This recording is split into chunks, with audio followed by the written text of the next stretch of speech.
வணக்கம். ஜெகதீஸ்வரனின் அன்பு நேயர்களுக்கு என் அன்பான வணக்கங்கள். நம்ம இந்த காணொளியில என்ன பார்க்க போறோம் வந்து பார்த்தீங்கன்னா, செப்டம்பர் மாதம் மேஷ ராசி பலன்கள் நம்ம பார்க்க போறோங்க. பொதுவாவே ஒவ்வொரு மாதத்துல ஒவ்வொரு ராசிக்கான பலன்கள் நம்ம பார்த்துட்டு வரோம். ஒவ்வொரு மாதத்துல என்னென்ன மாற்றங்கள் வரப்போகுது, கிரக நிலைகள்னால ஏற்படக்கூடிய பலன் என்ன அப்படின்னு சொல்லி எல்லாமே நம்ம பார்த்துட்டு இருக்கோங்க. கிட்டத்தட்ட இந்த மேஷ ராசிக்கு அதிபதி வந்து பார்த்தீங்கன்னா செவ்வாய். செவ்வாய் வந்து எப்பவுமே ஒரு கோபக்காரகன், ஒரு தலைமை தாங்கக்கூடிய ஒரு பொறுப்பை இருக்கிறவர். செவ்வாய் எப்பவுமே வந்து பார்த்துட்டீங்கன்னா முருகனோட அதிபதி. அப்படி இருக்கும் பொழுது இந்த மேஷ ராசிக்கு செப்டம்பர் மாதத்துல எப்படிப்பட்ட பலன் அமைப்போது நம்ம பார்க்க போறோம். பொதுவே உங்க ராசிநாதன் செவ்வாய் இப்ப இந்த கோச்சாரப்படி செப்டம்பர் மாதத்துல மிதுன ராசியில உங்க ராசிக்கு 3ஆம் இடத்துல இருக்க போறார். அப்படி 3ஆம் இடத்துல இருக்கும் பொழுது உங்க ராசிக்கு 2ஆம் இடத்துலயும் குரு பகவானும் இருக்காரு. உங்க ராசிக்கு 12ஆம் இடத்துல ராகு பகவானும், உங்க ராசிக்கு 6ஆம் இடத்துல வந்து பாத்தீங்கன்னா கேது பகவானும் இருக்காரு. அது இல்லாம வந்து பாத்தீங்கன்னா சிம்ம ராசியில சூரியனும் புதனும் சேர்க்க, அது இல்லாம சுக்கிரனும் சேர்க்க. இது வந்து பார்த்துட்டீங்கன்னா இந்த மாதத்தினோட கிரக நிலைகளோட அமைப்பின்படி கோச்சாரம். அப்படி இருக்கும் பொழுது நமக்கு வந்து செவ்வாய் வந்து பாத்தீங்கன்னா உங்க ராசி நாதனா இருக்கிறதுனால கிட்டத்தட்ட வந்து பார்த்துட்டீங்கன்னா ஒரு தடுமாற்றங்கள் கொடுத்துருக்கலாம். போராடலாம் உங்களுக்கு எண்ணங்கள் வரும். ஆனா அது செயல்படுத்த முடியாம போயிருக்கலாம். நிறைய பேர் வந்து பார்த்தீங்கன்னா செவ்வாய் அதிபதி இருக்கிறனால சடனா கோவப்படுவீங்க. கோவப்பட்டுட்டு பின்னாடி வருத்தப்படுவீங்க. நம்ம அசால்ட்டா வந்து தேவையில்லாம கோவப்பட்டுட்டோமே, நம்ம வந்து இந்த மாதிரி பண்ணியிருக்கலாமே, அது மாதிரி பண்ணியிருக்கலாமே. சில பேர் வந்து பார்த்தீங்கன்னா அடுத்தவங்களுக்கு அறிவுரை சொல்லுவாங்க. ஆனா அந்த அறிவுரை நீங்க பயன்படுத்த முடியாம போகலாம். அப்படி இருக்கும் காலகட்டத்துல இந்த செப்டம்பர் மாதத்துல உங்க ராசிக்கு 3ஆம் இடத்துல உங்க ராசிநாதன் இருக்கனால ஒரு தைரியம், தன்னம்பிக்கை. எப்பவுமே புதன் வந்து ஒரு ஞானக்காரகன். அந்த புதன் வந்து உங்க ராசியில வந்து பாத்தீங்கன்னா 3 வீட வராது. இப்ப புதனோட வீட்டுல செவ்வாய் இருக்கும் பொழுது என்ன ஆகும்னா, இந்த செவ்வாய் புதன் சேர்க்கை வந்து பாத்தீங்கன்னா எப்பவுமே வந்து தெளிவான சிந்தனைகள், தெளிவான முடிவு, ஒரு யோசனைகள் வந்து பாத்தீங்கன்னா ஒரு முடிவு எடுத்தீங்கன்னா அந்த டார்கெட்லயும் நீங்க பிக்ஸ் பண்ணிட்டு இருந்திருப்பீங்க. இப்ப இப்ப வந்து பாத்தீங்கன்னா எல்லாமே தொட்டது எல்லாமே பொன்னாக மாறக்கூடிய ஒரு டைம். இதுக்கு முன்னாடி வந்து பாத்துட்டீங்கன்னா எந்த ஒரு பிரச்சனை எது பண்ணாலும் தடங்களா இருக்கும், குழப்பங்கள் வந்திருக்கும், நம்மளால முடிவெடுக்க முடியலையே அப்படின்னு சொல்லிட்டு வந்து ஒரு தயக்கம், ஒரு பயம், ஒரு விஷயம் யோசிக்காம பண்ணிட்டு அதுக்கப்புறம் வருத்தப்படுறது, வீட்டுல சுபகாரியங்கள் ஏதாவது பண்ணலாம்னு நீங்க நினைச்சீங்கன்னா அது நீங்களே வந்து பாத்தீங்கன்னா தடுத்துருவீங்க. இது எல்லாம் இந்த காலகட்டத்துல எல்லாம் இது நடந்திருக்கும். நிறைய பேர் வந்து பாத்தீங்கன்னா தொழிலை விட்டுட்டு வெளியே போயிடலாமா, இல்ல அதே தொழில இருக்கலாமா. தொழில்ல வந்து நீங்க ஆல்ரெடி இருந்திருப்பீங்க, அவங்களுக்கெல்லாம் ஐடியா சொல்லியிருப்பீங்க. ஆனா அந்த ஐடியா வந்து பாத்தீங்கன்னா மத்தவங்க ஃபாலோ பண்ண மாட்டாங்க. அதை மத்தவங்க ஃபாலோ பண்ணாத போது அந்த இடத்துல நீங்க உங்க கோபத்தினோட வெளிப்பாடுகள் வந்து பாத்தீங்கன்னா ரொம்ப ஆக்ரோஷமா இருக்கும்.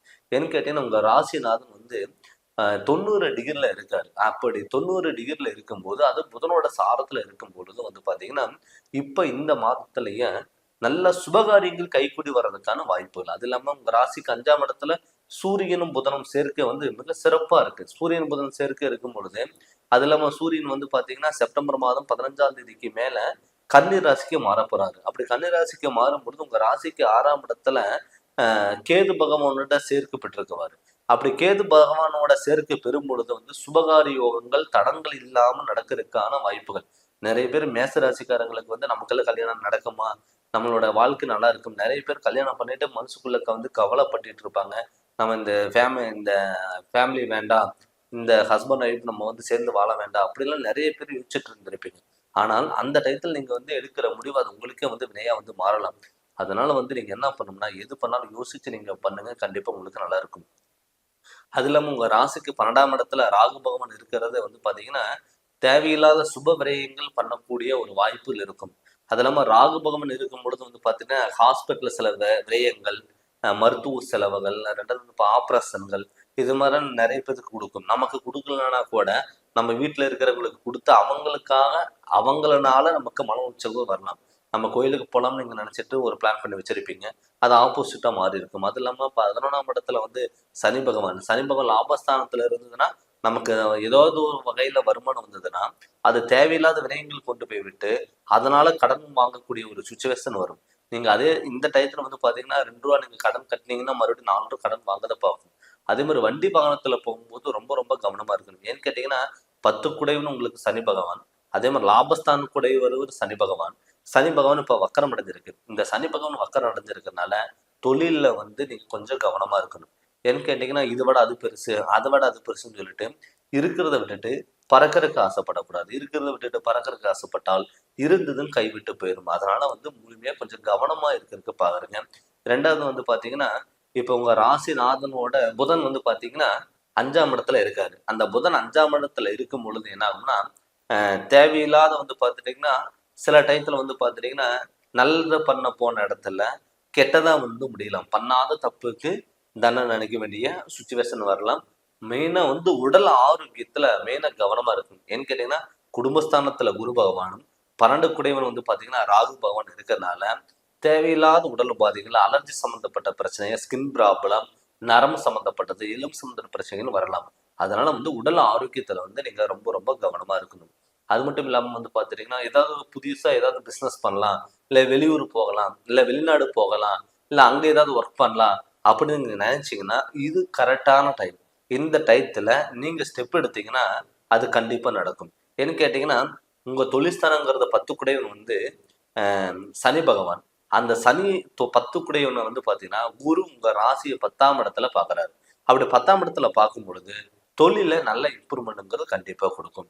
இதுக்கு முன்னாடி வந்து பாத்தீங்கன்னா நிரந்தரம் இல்லாம தொழில், ஒரு தலைமை தாங்கக்கூடிய ஒரு பொறுப்புல இருக்கிறவங்க, அது மட்டும் இல்லாம மேசராசிக்காரங்க வந்து அரசியல் சம்பந்தப்பட்டது, போலீஸ் சம்மந்தப்பட்டது, ஆடிட்டிங் சம்மந்தப்பட்டது, அது இல்லாமல் வந்து பார்த்தீங்கன்னா டாக்டர் சம்மந்தப்பட்ட தொழில் இருக்கிறவங்களுக்கெல்லாம் வந்து பார்த்தீங்கன்னா நல்லா இம்ப்ரூவ்மெண்ட் ஆகக்கூடிய ஒரு டைம் ஆஃப் பீரியட் தான் இந்த டைம். இது நீங்கள் முழுமையாக நீங்கள் பயன்படுத்திக்கோங்க. அது மட்டும் இல்லாமல் திருமணம் ஆகாதவங்களுக்கெல்லாம் கண்டிப்பாக திருமணம் நடக்கிறதுக்கான வாய்ப்புகள் அதிகம். ஏன்னு கேட்டிங்கன்னா உங்கள் ராசிக்கு 2ஆம் இடத்துல குடும்பஸ்தானத்தில் குரு பகவான் இருக்கிறது ஒரு மிகப்பெரிய சிறப்பு. சுபகாரியங்கள் தடங்களாக இருந்தது, நம்ம வீட்டில் நல்ல காரியங்கள் நடக்கலை, எதுக்கு எடுத்தாலும் தடங்கள், நான் அப்படின்னு நினைக்கிறவங்களுக்கெல்லாம் கட்டாயம் இந்த காலகட்டத்துல நீங்க வந்து பாத்தீங்கன்னா திருமணம் நடக்கிறதுக்கான வாய்ப்புகள் அதிகம். அது மட்டும் இல்லாம குழந்தை பாக்கியம் இல்ல வருத்தப்பட்டவங்களுக்கெல்லாம் கட்டாயம் குழந்தை பாக்கியம் கிடைக்கும். ஏன்னு கேட்டீங்கன்னா உங்க ராசிக்கு 5 குடையவன் சூரிய பகவான் தன்னுடைய ஸ்தானத்துல இருக்கிறனால, அதோட சுக்கிர பகவானும் சேர்ந்து இருக்கிறனாலையும், அது இல்லாம புதனும் சேர்ந்து இருக்கிறனாலையும் இது வந்து பாத்தீங்கன்னா சுபகாரியங்களை தடங்கள் இல்லாம பூர்வீக தோஷங்களா இருந்தாலும் புத்திர தோஷங்களா இருந்தாலும் நிவர்த்தன ஆகிறதுக்கு வாய்ப்புகள் அதிகம். அதனால குழந்தை பாக்கியம் இல்லாதவங்களுக்கு கட்டாயம் குழந்தை பாக்கியங்கிறது கண்டிப்பா கிடைக்கும். அதனால இதை நீங்க முழுமையா இந்த வாய்ப்பை நீங்க பயன்படுத்தி அடுத்த கட்டத்துக்கு நோக்கி நீங்க கண்டிப்பா போங்க. இப்ப நான் என்னதான் கிரகநிலைகளோட கோச்சாரப்படி மாதம் மாதம் சொல்லிட்டு இருந்தாலும் தன்னுடைய சுய ஜாதகத்துல நடக்கக்கூடிய திசாபுதிகள் நமக்கு நல்லா இருக்கணும். நடக்கக்கூடிய திசாபுதிகள் நமக்கு நல்லா இருந்துட்டாவே உங்களுக்கு அருமையான வாய்ப்புகள் நீங்க முழுமையா பயன்படுத்திக்கலாம். அதனால உங்களுடைய ஜாதகத்தை முழு பலனை நீங்க தெரிஞ்சுக்கோங்க. நீங்க ஜாதகம் பார்க்கணும்னு சொல்லி விருப்பப்பட்டீங்கன்னா என்னுடைய நம்பருக்கு நீங்க ஃபோன் பண்ணி கன்சல்ட் பண்ணிக்கோங்க. கண்டிப்பா உங்களுக்கு நல்ல விளக்கங்கிறது நான் தரேங்க. இந்த சேனல் நீங்க ஃபர்ஸ்ட் டைம் பார்க்குற மாதிரி தான் சப்ஸ்கிரைப் பண்ணுங்க, பெல் பட்டனை டச் பண்ணுங்க, உங்க நண்பர்களுக்கு ஷேர் பண்ணுங்க. நன்றி, வணக்கம்.